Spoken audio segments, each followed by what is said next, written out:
Lions and tigers and bears. Oh my! Lions and tigers and bears. Oh my! Lions and tigers and bears. Oh my! Dorothy and company are right to be careful. Lions and tigers and bears are all dangerous animals. But they are not at the top of the food chain. We are. We humans. We are the ultimate apex predator.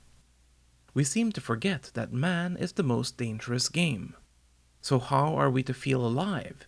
We humans who live in cities, so far removed from all the dangers of animal predators. Well, horror films may have the answer in the natural horror genre, where animals are the monsters, where animals attack.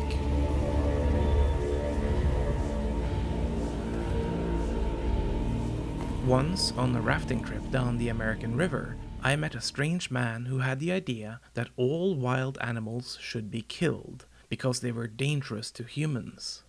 While we rafted, he kept a nervous eye on the shore, in case there were, I don't know, possums or something. As we talked, he vehemently said that the world would be a better place without wild animals. When I politely said I liked animals and I didn't want them dead, he reasoned this was because I wasn't a father, and thus I hadn't developed a proper protective instinct. Once I had a kid, he felt sure I'd come around to his exterminate all animals thinking. One meets a lot of strange people going through life. This guy clearly had some sort of severe phobia, or perhaps he'd just seen too many horror films about animals attacking. The animal attack subgenre has a potent effect on audiences. It somehow feels more real, perhaps because the animals are real, and should we meet them in the wild, they might actually kill us. Yes, it could happen. You could become prey, and being eaten is one of the oldest human fears around. The single most famous example of this kind of film is Steven Spielberg's Jaws, and with good reason. Not only is it one of the finest horror films ever made, but it is also one of the biggest horror hits Hollywood ever produced. The film created such a fright in audiences in 1975 that many subsequently developed phobias of water. It also created a terror of sharks, which in their natural state are not particularly interested in human beings. Apparently, we don't taste all that good, and most shark attacks are due to the shark mistaking us humans for seals. Not that they would turn down a human snack if hunger and convenience should strike. Sharks are largely misunderstood creatures. They are far from as deadly as Jaws would have you believe. Cows kill far more people each year. In fact, author Peter Benchley, on whose book Jaws was based, felt truly guilty about the increased killing and slaughter of sharks that followed in the wake of his best-selling novel. He actively championed preservationist causes for the remainder of his life. However, despite Jaws being the most visible and fondly remembered animal attack horror film, the legacy of animals as movie monsters didn't start with Jaws. Animals were terrorizing heroes and heroines long before, as far back as the silent era. In Todd Browning's macabre melodrama, The Show, an iguana poisons and kills on touch. It is used as part of the deadly finale. A real iguana can't kill a man by touch, but it was neither the first nor the last time an animal's deadliness was exaggerated for entertainment purposes. For instance, killer apes were particularly popular in the early days of cinema, both natural-sized, such as in Murders in the Rue Morgue, and king-sized, such as in King Kong. The killer ape subgenre is so rich with content that it deserves its own episode, and so, by the way, does the killer shark subgenre. Normally in these films, the sharks have been modified genetically, or they are prehistoric, or just very, very angry at humans. This shark, in the entertaining but far-fetched The Shallows, seems to really want to feast on Blake Lively, despite having an entire yummy whale carcass to enjoy. And then there's Deep Blue Sea, where genetically modified super sharks give Samuel L. Jackson a very hard time. First, with gonna seal off this. I really like this kitschy, ridiculous film, but I don't think it belongs here. I'd rather look at more true-to-life examples of the genre. So Deep Blue Sea and The Meg and The Shallows will have to wait for another day and another episode. And so will other films like them. I think it is best to avoid mutated, giant-sized, radioactive, zombified, prehistoric, and other abnormal forms of killer critters. Instead, let's look at killer animals that are actually around today. Animals we can find in the real world. Alfred Hitchcock's The Birds seems to fit the bill. Now, this film was covered extensively in episode 11, the female point of view in Hitchcock films. So let's just go with the Cliff Notes version. Hitchcock used The Birds as an allegory for fractured female relationships and troubled feminine sexuality.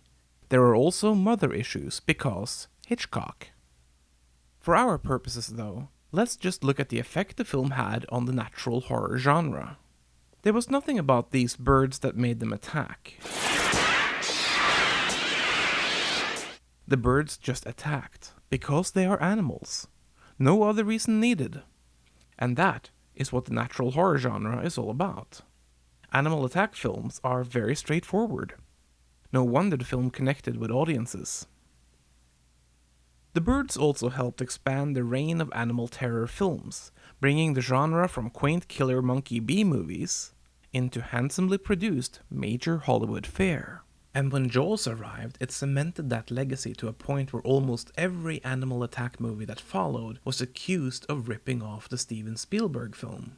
Of course, many did rip off Jaws, and to a lesser extent, The Birds.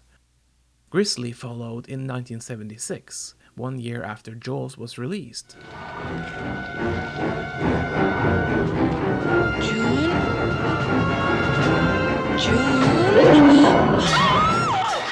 The structure and style of the film clearly took after Spielberg's breakout animal attack film.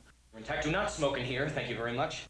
Also, technically, the bear in this film is explained to be a prehistoric variety of grizzly bear, bigger and meaner, so I shouldn't actually have included it in this video essay. It belongs with Samuel L. Jackson and his genetically modified sharks. Smile, you son of a...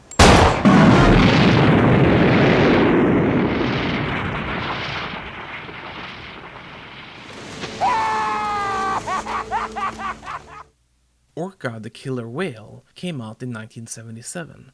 It was also attacked by critics for ripping off Jaws, something which the filmmakers denied.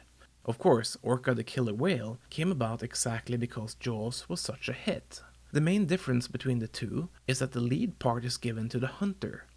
Richard Harris has more in common with Robert Shaw's Quint than he does with Roy Scheider's Chief Brody.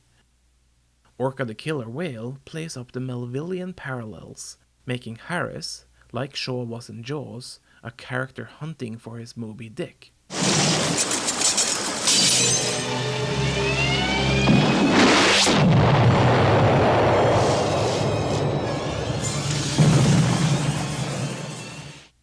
The Jaws franchise would succumb to similar silliness in the hysterically awful third sequel, Jaws: The Revenge, where the shark actively stalks Sheriff Brody's widow looking for revenge, while Michael Caine looks on, wondering if the big paycheck was really worth it.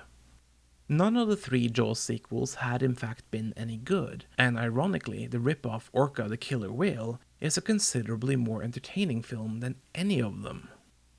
The scorn heaped upon the Jaws sequels and the many rip-offs didn't stop horror filmmakers from producing a series of films where animals torment humans. In Cujo, based on Stephen King's novel, a loving family dog becomes a rabid, monstrous threat. The story explores the idea of man's best friend becoming a killer, and thus, in many ways continues King's disillusionment with traditional society. In his books, and the films based on them, life certainly has a sour-edged dark side, and the things we thought we could trust, like the love of a dog, fade quickly when confronted with King's often grim worldview. Cujo, though, works better as a book, not only because it is darker, but also because the dog portraying Cujo seems so lovable, despite the filmmaker's best efforts to make him appear cruel and murderous. Or perhaps I'm projecting my own love of dogs here. Who's a good boy? Who's a good boy? I had a similar reaction to Of Unknown Origins, a 1983 film about a man who is terrorized by a particularly intelligent and vicious rat living inside the walls of his house. Rats are intelligent, but this film features unrat-like behavior in the extreme.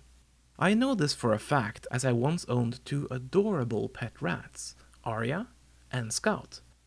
My wife and I watched Of Unknown Origins together, and whenever the evil rat appeared, we waxed nostalgic, thinking the creature was adorable, and that it was obviously dutifully following commands by its trainer.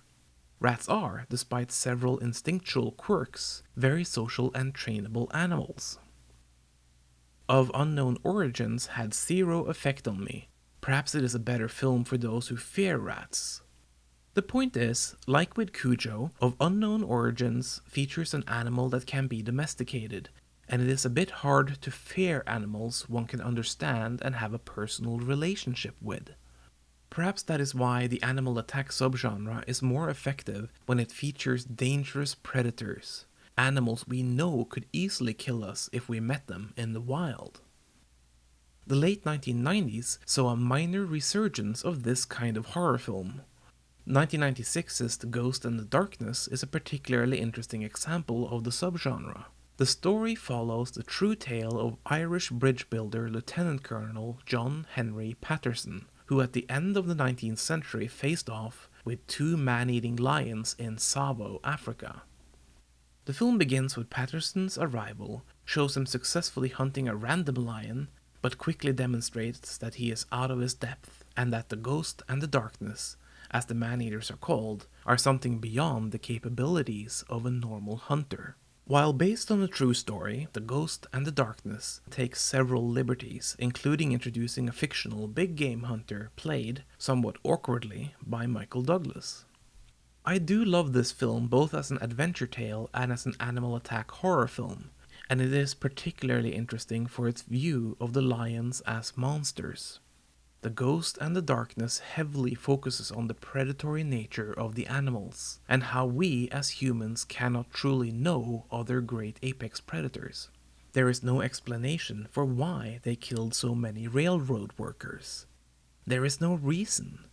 There is just the terror of the lions, and the sense of being lost as a city dweller when confronted with cruel wilderness. It is an effective message for a horror film, exactly because you don't need to explain their behavior. They are lions, and they kill.